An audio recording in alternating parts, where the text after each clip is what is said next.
C'est une campagne choc pour faire changer les comportements. La ville de Dijon n'a pas mégoté sur les moyens. 500 affiches 4x3 vont être installées pour faire cesser ces incivilités, ces mégots ou chewing-gum jetés par terre et autres crottes qui coûtent très cher. 4 millions d'euros sont ainsi consacrés à l'entretien. Macaroni, pouilleux, rital. Après-guerre, ces insultes racistes étaient encore monnaie courante. Ce sont des milliers d'histoires comme celle-ci que retrace cette exposition, du maçon venu avec sa truelle aux ouvriers agricoles, de la bonne à tout faire aux mineurs. Tous fuyaient alors la misère et un pays devenu fasciste. Cette immigration reste de nos jours la plus importante jamais connue.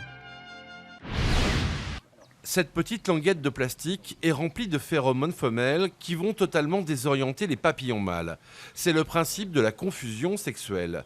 Ils ne pourront pas se reproduire, il n'y aura ainsi pas de chenilles pour abîmer le raisin et donc aucun développement de pourriture. Leur zone d'intervention est vaste. Elle va du Mont-Saint-Michel à la frontière belge.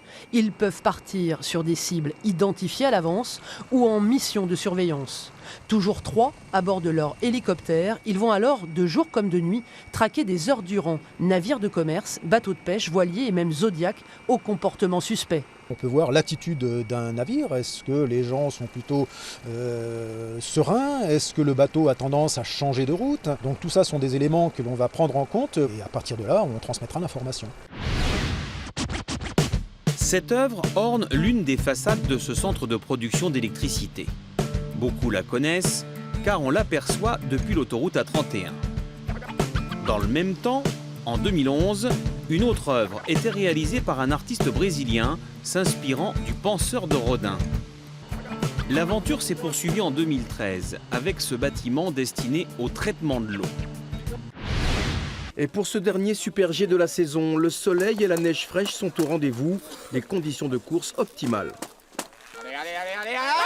Sur un tracé très technique, les meilleurs spécialistes tricolores vont se disputer le titre et c'est Tessa Worley qui va s'imposer. La skieuse du Grand Bornand, championne du monde et vainqueur du globe de cristal en slalom géant, conclut magnifiquement une saison de très haut niveau. Le motoball, du foot à moto. Avoue, je cours pas très loin de Montbéliard, c'est une véritable institution depuis plus de 50 ans et c'est le seul club en Bourgogne-Franche-Comté. Une discipline peu connue, mais qui vaut le détour. C'est très physique, parce que vous avez une moto qui fait plus de 100 kg.